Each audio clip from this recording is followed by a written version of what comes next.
Good morning, everybody. We're right at the top of the hour. I think we'll go ahead and get started. For your information, we have two of us on the line today. Myself, I'm Donovan Blaylock. I'm a technology evangelist here at SailPoint. And the bulk of the show today is going to be done by David Bullis, who's one of our senior technology specialists. And he's going to run through the actual demonstration we have today. As far as my talking, it's going to be brief, and we're going to look at just one or two slides, and that's pretty much it. But our topic today is governing Microsoft Azure and all the application stacks that come behind that. So why is this important, and why are we seeing this in our customer sets? There are some challenges natively inside Azure that are worth noting from a governance in particular perspective, but also from some administration perspectives. There are often lack of established best practices. The Azure group does things their own way, and if there is a federated domain, maybe it does things a different way. So making some established best practices around how people lead and move in the organization and get access, enabling them to questify themselves, all those functionalities that come with a good identity management program can be applied at a top level and also applied to the Azure stack as well. There are also very complex entitlement models involved in the government of Azure. As I mentioned before, both the main Azure and the federated domains, both are in there. There are also other forms. The other applications themselves can have their own sets of groups and roles and people and access throughout all of that. And last but not least, it's very important that this is applications and data. In particular, we're talking OneDrive or we're talking SharePoint Online. That does come with groups and roles to manage when you manage people, but it also includes a vast amount of data stored in those formats. Access to that data, classifying that data, controlling who has access to that type of data set, and all that information that comes in there is a lot of what we're going to focus on today, and it's very important. Clearly, license management is a big part of this as well. Making sure that we appropriately add in license plans and packs to people not only coming into the organization, but when they move or change or leave the organization, ensuring that we're capturing that information back. Also extremely important to be a part of this process as you go through things and automate it as much as possible. Usually when we go into an organization that does not have any governance and they are Azure customers, there is not a unified approach to controls and governance. What do I mean by that? I mean that when we go in, the Azure organization does things a certain way and the other applications do things another way, maybe 3 or 4 different stovepipe processes. Now, bringing those together is a big part of what governance does, and applying a standard best practices for both security and process purposes, so you can automate a lot of that, and it's easy to audit are big parts of what we do. So also very limited visibility of who accesses the what. So your Azure administrators clearly have view about whatever people have inside the Azure stack. However, their managers may not. So being able to supply that information in a single location that has all the access to what people have, both data and applications, including cloud apps and cloud platforms like Azure, and maybe some on-premise platforms as well, in a centralized location, is a lot of what SailPoint often provides to its customers. So we'll look at some of that today. And all of this put together is definitely a higher level of organizational and operational risk, and usually a much higher cost to sustain those things. So in particular, what does Azure governance do when we add that to our SailPoint capability set? It really functions in 4 different ways. The identity lifecycle support, and we talked about this, creating users in Azure or the federated domains, updates, deletes, enables, disables, add, removes of entitlements, roles, license plans, packs, group memberships, all of that in a very simple to use interface that enables things like self-service and automated functions and automated mover scenarios. It's very important. Also applying separation of duty policies across that as well, not only just inside the Azure platform, but maybe cross-platform as well. That's pretty common for us to do. Having complete data insight. We're going to focus a lot on this today when David begins, and we're going to look at being able to find, classify the data out there in this Microsoft Azure world and see who has access to it, and then find a better way to manage that than would normally be done. And then last but not least is certifications. This is really where the governance kicks in, enabling managers, application owners, auditors to regularly and easily do certifications of the access people have to both these systems and the data that is resides inside them as well. So without further ado, I'm going to hand this right over to David, who's going to take off and show us a demonstration and show us more of what we're talking about. David, the floor is yours. Thanks, Donovan. Well, folks, my name is Dave Bullis. I'm a Senior Technical Specialist with our File Access Manager product line, which is part of our IdentityIQ stack. And we're just going to switch over here to my screen, and then we're going to begin the demonstration. Just a reminder, if you've got questions, there's a Q&A panel, by all means. In the meantime, let's get us started here with this presentation. So really there's three core things we want to show you today. And Donovan, thank you very much for giving such a great overview of the Azure stack. When you take a look inside Azure, there's a couple things that really jump out at you. One, you need visibility into the data that's stored there. And this is where the File Access Manager piece actually comes in, providing in-depth analysis. It's not enough to say, I have access to SharePoint Online. It's, what do I have access to specifically? It's OneDrive access. It's Exchange Online access. It's really focusing in on that part of the business where we have lots of sensitive information and it needs to be well governed. Then once we have visibility into what that looks like, it's about saying, here's how we govern access to that. How do we make sure that the right people have access to that data? And then it's also the recognition, it's not just the data. It's also the applications. It's the infrastructure. And it's being able to govern all of that together in one place where the SailPoint solution really shines. So we'll start by showing our visibility down at the deepest level, and we're going to level all the way up to the top where you'll have governance over all of it with SailPoint. Donovan, just confirm for me you can see my screen there okay? Absolutely. All righty, good stuff. So what we're looking at here, folks, is sort of the bottom, the punchline, if you will. Here's who has access to what. One of the key things about access and governing your applications and your data is it's not about one place. There isn't a single SharePoint site out there where all your data is. There may be a collection of them. And it's not just one endpoint either. It's also OneDrive, but it's also the on-premise storage. It's all the potentially other cloud vendors. It's NAS devices on-prem. It's other stuff up in the cloud. It's a number of different endpoints. And on the left-hand side there, you can see we've got a number of them. I have focused here on SharePoint Online, and I'm looking at a particular site, one of our human resources sites. And you can see this is the result of our analysis. These people are the folks who have full control. Now, in SharePoint Online, you have different types or buckets of access. We're just reading from SharePoint Online and interpreting these people are editors, these people are full control, other folks have design capabilities to read, and they're going to be a little different when you look at file permissions or when you look at Dropbox or when you look at NAS devices. But ultimately, it's the same business problem. We solve the problem of figuring out what kind of permissions, and then SailPoint's governance layer governs access. While we're looking at access, it's not just enough to say, hey, Mrs. Michelle has access. It's being able to understand how she gets access. She has been assigned editing permissions directly to the resource. So her name, her security descriptor shows up directly there. She's also been assigned to HR management, which is actually an Azure group, which then is assigned a membership in the SharePoint Online group, which has access. And you can see an even more complicated structure up here. Groups get nested is the punchline. You have AD groups, potentially federated up in Azure. You have Azure groups. You have SharePoint Online groups. On-prem, you've got AD groups and local groups, and you have groups assigned to your NAS devices, and all of that is work that we're doing to help you figure out exactly what access you have. You may also note from the color here, this is yellow. That means she hasn't used this access in several months. So there's a real-time activity monitoring tracking in here as well. We have the ability to tell across all of these different kinds of platforms, what are they actually doing with their access?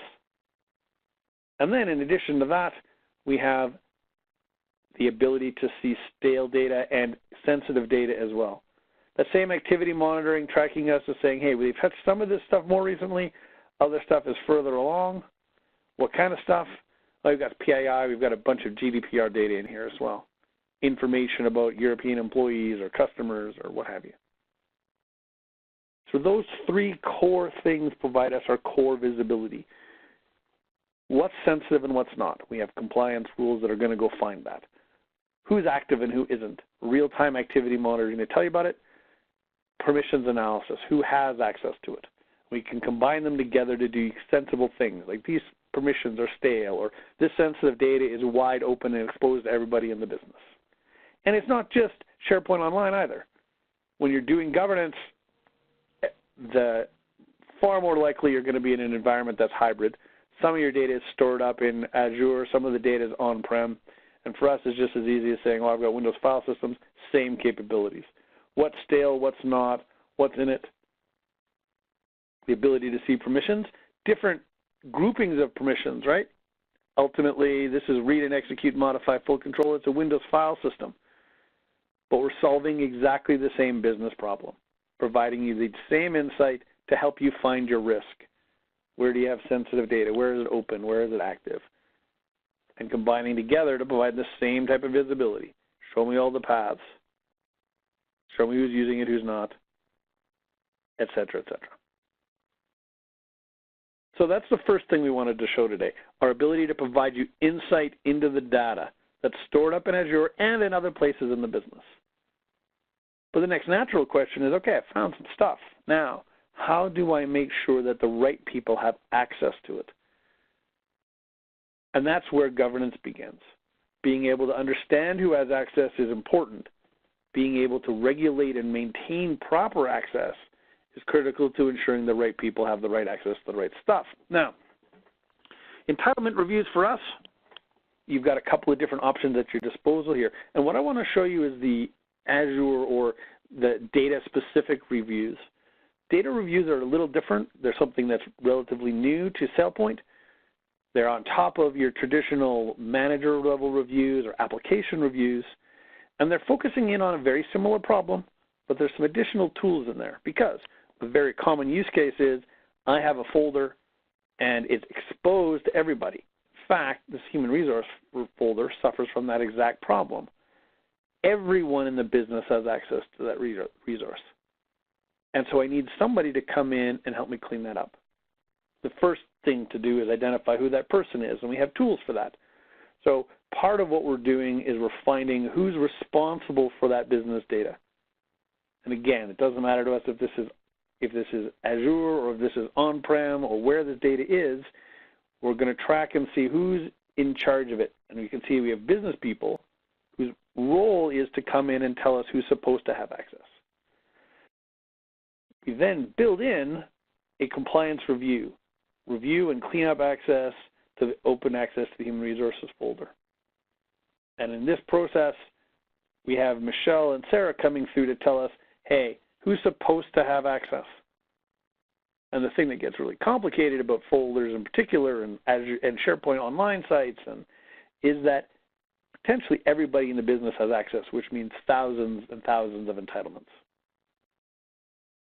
But that's okay. That's what we've built the solution to handle. And if we switch views now from our administrator who's building this requirement to the user who's being asked to work on it, this is now Michelle Perez. She's now being asked to come in and help us by telling us who's supposed to have access.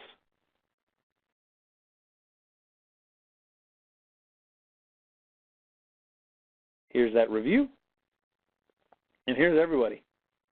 When you're looking at this, we recognize that the people who are asking these questions come from a very wide range of technical backgrounds. So we're giving them the tools and the hints to allow them to make good security decisions, even though they're not necessarily security people. They're business people. They're going to drive the business function.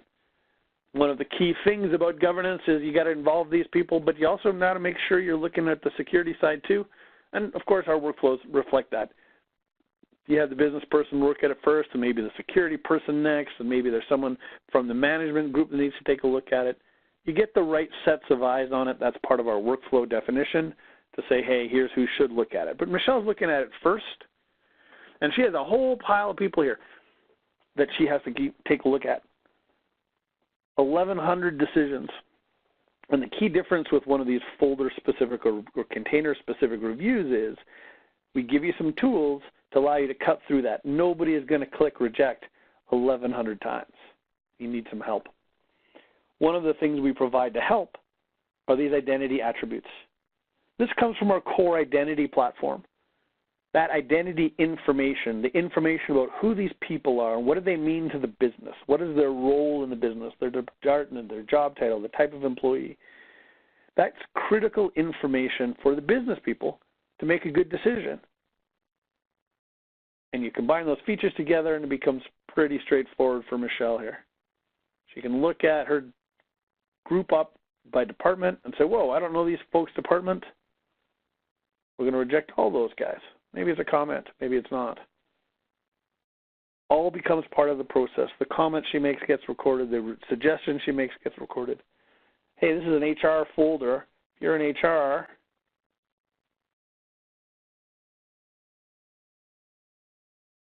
commit those changes, a couple of mouse clicks, majority of the work gets out the door. I'm now done 60% of my work with just a few clicks. That ability to slice off big chunks of people who should or shouldn't have access is critical for our business people to get the job done. They're not going to sit here for 4 months and keep clicking on no. They got to have the ability to look at it, and that's one of the key things we're providing. The right set of tools so you can govern that detailed, container-focused entitlements in your business. Up in SharePoint Online, up in OneDrive, on Exchange Online, and use the same technique on your on-prem storage data as well. So you can see the raw data, permission-sensitive, the sensitive data, the access controls, rolling, unrolling, all the nesting of the groups, the activity monitoring to drive where should we spend our time governing. Now you can see how we've governed the folders. What remains is to up-level this, to go and look at this across the whole business. We want all of Azure combined with our other applications so that we've got one stop, one place to go to govern. And for us, that's the identity dashboard. This is it for the two solutions for us. This view into the folders is just one part of the overall identity solution. So switching back to our admin console, I just zip on over to the administrator dashboard, to the identity dashboard. So I had some detailed stuff I had to do around some folders. Now I want to look across the whole business. I want to be able to see in one place all of your access. So for any user, I'll pick on Amanda here. What has she got access to? Not all entitlements are created equally. We may want to focus in on specific entitlements. She has access to certain applications. She's a member of certain key groups. You can see she's got some AWS groups here. We've got Azure. We've got groups for AD. We've got access to specific key storage locations. It's all combined together with a SailPoint solution. And as we've got this notion of here's all the things somebody has access to, of course, governance then becomes straightforward. You put your separation of duties rules in place. You put your risk assessments in place. You drive a campaign where we're now looking at all of a person's access and having our managers come in and review of all your access. Here are the key things we want your manager to take a look at.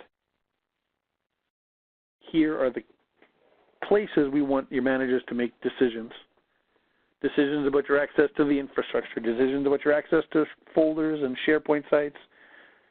Ultimately, get the business, again, to come in and tell us what my users are supposed to have access to. Oh, and by the way, detailed separation of duty policies on top of that.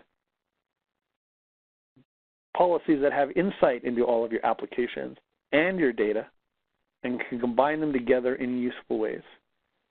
Having access to this share, but being a member of this group, and have access to this application, you can't have all those three things. If you do, you pop out a violation, which people then can go analyze and take a look at how we resolve, make a recommendation. Similarly,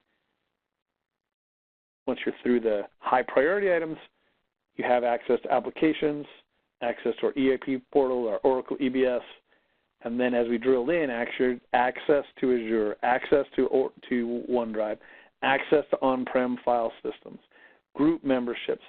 This AD group federated into Azure provides access to this type of sensitive data.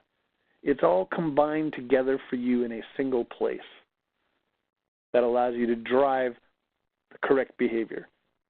See what access you have to data. Know at all points what kind of data that you've been granting access to. Understand what they're doing with that access with real-time activity monitoring. Combine that together with all their application access, the full SailPoint governance solution. So that you can see it, you can prioritize where you need to govern, and then govern it with SailPoint.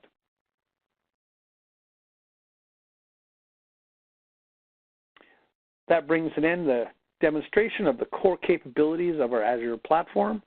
Donovan, turn the mic back to you if you have any last thoughts you want to give before maybe answering a question or two as well. Great, thanks, David. If anyone has any questions, please feel free to use the Q&A panel, and I'll be glad to sort of MC those questions, and we'll do our best to answer them here in real time. One other thing that I'll add as you're looking at this governance capability set is our latest release. It's kind of interesting. Imagine for each one of those items that a manager or a business user are approving or rejecting for people would be that we also show recommendations based on their automated peer groups. So we're using machine learning AI to further make this easier for the non-technical users to review this access by supplying information about whether or not this access is normal for this type of user. So just a quick heads up there. So we continue to march on this road and make this as easy as possible for organizations to provide governance.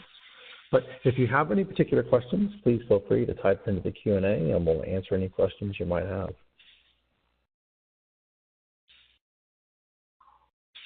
So we do have one question in there. And David, I think this is going to be for you. So as it pertains to data, what's the regularity with how often it's scanned for differences that they're being looked at, or how quickly do we see changes to access on the SharePoint Online or on the OneDrive locations? Fantastic question.